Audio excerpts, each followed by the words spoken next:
Bismillahirrahmanirrahim. Assalamualaikum warahmatullahi wabarakatuh dan salam sejahtera. Apa khabar semua? Saya doakan semoga saudara dan saudari sihat walafiat. Pada petang Jumaat yang lalu, saya telah mengumumkan Pelan Jana Semula Ekonomi Negara atau Penjana dengan 40 inisiatif bernilai 35 bilion ringgit untuk membantu usaha pemulihan ekonomi negara yang terjejas akibat penularan wabak COVID-19. Pada petang ini, saya pula akan mengumumkan beberapa langkah yang akan diambil oleh kerajaan untuk memasuki fasa pemulihan COVID-19.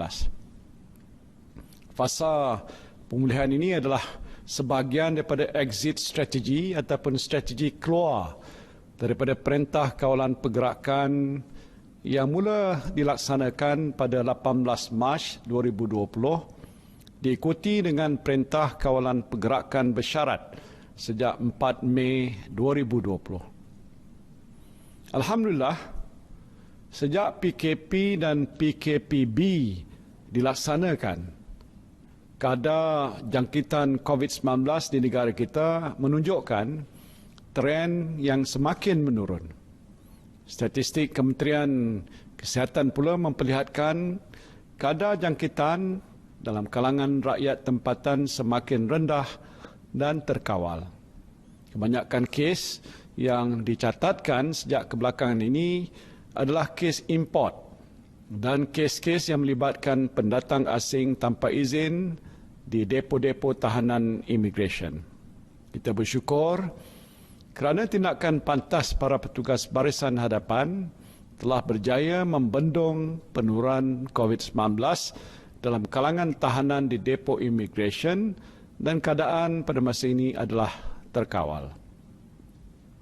Pada masa yang sama, kapasiti perubatan dan kesihatan awam negara kita juga berada pada tahap yang lebih baik dan meyakinkan. Dan ini menunjukkan Malaysia telah berjaya membendung penurunan COVID-19 dengan berkesan dan kini memasuki pula fasa pemulihan.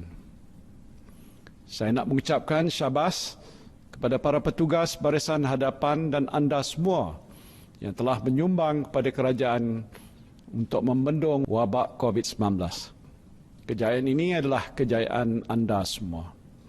Anda telah memberikan kerjasama yang baik kepada pihak berkuasa dengan mematuhi semua SOP yang ditetapkan sepanjang PKP dan PKPB dilaksanakan. Oleh itu, pada petang ini saya nak mengumumkan satu berita yang agak melegakan kepada anda semua. PKPB yang akan berakhir pada 9 Jun 2020 akan digantikan dengan Perintah Kawalan Pergerakan Pemulihan atau PKPP yang akan bermula pada 10 Jun 2020 hinggalah 31 Ogos 2020. Dalam tempoh PKPP ini, lebih banyak kelonggaran diberikan kepada saudara-saudari untuk menjalani aktiviti kehidupan seharian di samping mematuhi SOP secara berterusan. Mulai 10 Jun 2020, perjalanan rentas negeri akan dibenarkan kecuali di kawasan yang diisytiharkan Perintah Kawalan Pergerakan diperketatkan atau PKPD. Jadi bagi mereka yang ingin menziarahi ibu bapa yang tinggal berjauhan di negeri lain, bolehlah berbuat demikian. Alhamdulillah. Cuma nasihat saya, sentiasalah jaga kebersihan diri.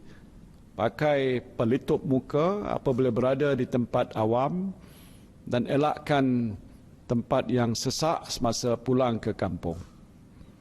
Ingat, jika ibu bapa anda adalah warga emas, mereka berada dalam kategori orang yang mudah terdedah kepada jangkitan. Jadi walaupun kita seronok dapat menziarahi mereka, tanggungjawab utama kita ialah untuk melindungi mereka daripada terkena jangkitan. Dalam tempoh PKPP ini juga, hampir semua aktiviti sosial, pendidikan, keagamaan, perniagaan, sektor ekonomi dan sebagainya akan beroperasi semula secara berperingkat-peringkat dengan pematuhan sepenuhnya kepada SOP. Seperti mana yang telah diumumkan oleh Yang Berhormat Menteri Kanan Pertahanan, perkhidmatan gunting rambut dan salon akan dibenarkan. Pasar terbuka, pasar pagi, pasar malam, pasar tamu, bazaria, medan selera, pusat penjaja, food truck dan gerai makan juga akan dibenarkan. Selain itu, aktiviti komersial yang melibatkan urus niaga jualan dan pemasaran bukan dalam premis perniagaan juga dibenarkan. Termasuk dalam senarai yang dibenarkan juga ialah lawatan ke muzium, indoor basking, dobi layan diri, aktiviti perikanan rekreasi termasuk kolam pancing komersial dan penggambaran filem. Mesyuarat dan bengkel juga dibenarkan dengan syarat mematuhi sepenuhnya protokol kesihatan dan mengoptimumkan ruang. Dalam kategori sukan, beberapa jenis sukan dan rekreasi akan dibuka semula dengan pematuhan kepada SOP. Ini termasuklah latihan persediaan pasukan permainan sukan, aktiviti sukan yang tidak melibatkan sentuhan badan seperti bowling, badminton, memanah, menembak dan lain-lain lagi. Aktiviti berkumpulan di luar seperti kayuhan basikal dan konvoi motosikal juga dibenarkan. Yang masih tidak dibenarkan ialah pertandingan sukan atau permainan yang melibatkan perhimpunan penyokong atau penonton yang ramai seperti di stadium, sukan renang dan kolam renang awam dan sukan bersentuhan seperti rugby, gusti, tinju, bola sepak, bola keranjang dan hoki. Selaras dengan fasa penyediaan semula ekonomi negara dan tiada lagi sekatan rentas negeri, aktiviti pelancongan domestik akan dibenarkan. Jadi saudara-saudara bolehlah membawa keluarga untuk melancong di dalam negeri dengan mengamalkan kebiasaan baru ataupun new normal setelah hampir 3 bulan tidak ke mana-mana. Bagi yang berhasrat untuk melancong ke luar negara, tunggu dulu. Kerana sempadan negara kita masih ditutup. Dalam kategori perayaan dan aktiviti keagamaan, saya nak sampaikan berita baik, iaitu sambutan Hari Raya Aidul Adha dan ibadah korban akan dibenarkan tertakluk kepada SOP pihak berkuasa agama Islam untuk solat berjemaah dan aktiviti keagamaan di masjid dan rumah-rumah ibadat pula.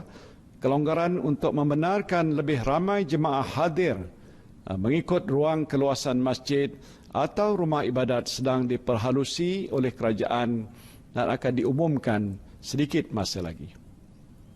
Bagi ibu bapa yang ada anak yang bersekolah, pastinya saudara-saudari tertanya-tanya bila sekolah akan dibuka. Untuk makluman, saudara-saudari, sekolah akan dibuka secara berperingkat dalam tempoh PKPP ini setelah mendapat nasihat daripada Kementerian Kesihatan. Kementerian Pendidikan akan membuat pengumuman terperinci mengenainya sedikit masa lagi. Dalam tempoh pemulihan untuk menuju normalisasi ini, beberapa aktiviti dan sektor dalam senarai negatif semasa PKPB akan dilonggarkan atau dibuka berdasarkan SOP yang ditetapkan. Umpamanya, waktu operasi perniagaan akan kembali seperti biasa dengan pelaksanaan kebiasaan baru yang melibatkan pemilik premis dan pelanggan. Penjarakan sosial, penggunaan pelitup muka di tempat awam dan membasuh tangan menggunakan sabun ataupun hand sanitizer merupakan kebiasaan baru yang mesti kita terus amalkan. Walaupun saya telah mengumumkan banyak kelonggaran ini tidak bermakna tiada lagi apa-apa sekatan yang akan dilaksanakan oleh kerajaan untuk mengawal penularan COVID-19 ini. Beberapa aktiviti ataupun sektor masih dilarang. Ini termasuk pub, kelab malam, pusat hiburan, pusat refleksologi, pusat karaoke, taman tema, perarakan keagamaan dalam jumlah yang ramai, kenduri kendara, rumah terbuka dan aktiviti ataupun apa-apa aktiviti lain yang melibatkan kehadiran orang ramai yang bersesak di suatu tempat sehingga menyukarkan amalan penjarakan sosial dan juga pematuhan kepada SOP. Untuk mengetahui dengan lebih lanjut senarai aktiviti ataupun sektor yang dibenarkan dan yang tidak dibenarkan, saudara-saudari bolehlah layari laman web Majlis Keselamatan Negara. Saudara dan saudari yang saya kasihi sekalian, kerajaan akan melaksanakan PKPP dengan berteraskan 7 strategi. 7 strategi iaitu pengukuhan kesihatan awam, perundangan dan penguatkuasaan, pengukuhan kawalan sempadan, pembukaan sepenuhnya sektor ekonomi, pembudayaan kebiasaan baru, pemerkasaan tanggungjawab komuniti dan perlindungan golongan berisiko. Strategi ini akan dilaksanakan melalui jawatankuasa khas Menteri mengenai pelaksanaan PKPP yang dipengusikan oleh Yang Berhormat Menteri Kanan Pertahanan. Manakala di peringkat kerajaan negeri pula, strategi ini akan dilaksanakan melalui jawatankuasa yang diwujudkan oleh Yang Amat Berhormat Menteri Besar dan Ketua Menteri. Pelaksanaan strategi ini pastinya memerlukan kerjasama dan juga sokongan semua pihak, termasuk jentera kerajaan pusat dan negeri, pihak swasta, pertubuhan bukan kerajaan, serta pemimpin dan juga ketua komuniti. Sejak PKP dilaksanakan hampir 3 bulan yang lalu, kerajaan telah melaksanakan pelbagai strategi dan langkah yang wajar dalam menangani dan juga membendung wabak COVID-19. Banyak kawalan dan sekatan yang dikenakan ke atas saudara dan saudari sekalian. Ini tak bolehlah, ini tak boleh, itu tak boleh, semua tak boleh.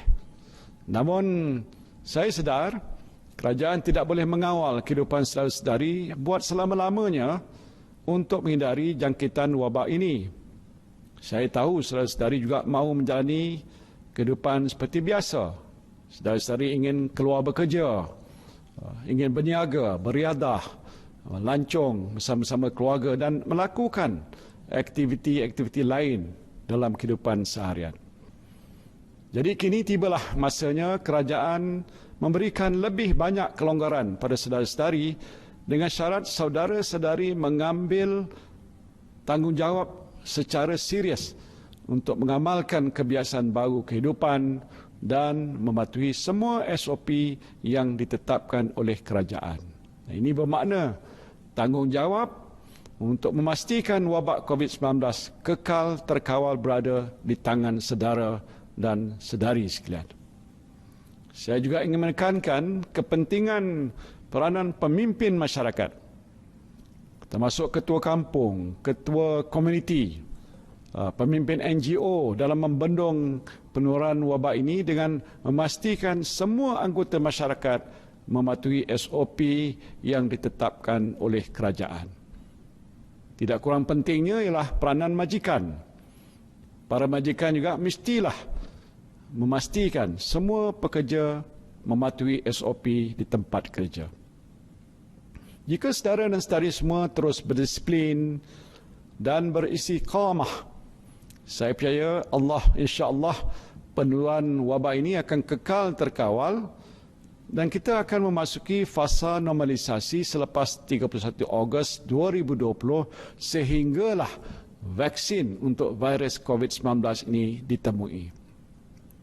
Namun saya ingin mengingatkan, sekiranya berlaku peningkatan mendadak kes positif COVID-19 dalam tempoh ini, kerajaan tidak akan teragak-agak untuk melaksanakan Perintah Kawalan Pergerakan Diperketatkan atau PKPD di kawasan ataupun lokaliti yang berkenaan.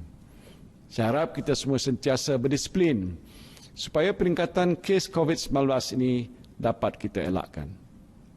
Sehubungan dengan pelaksanaan PKPP ini, saya menyeru saudara dan saudari semua untuk pakai aplikasi MySejahtera yang telah dibangunkan oleh kerajaan untuk membolehkan saudara-saudari melaksanakan penilaian kesihatan kendiri.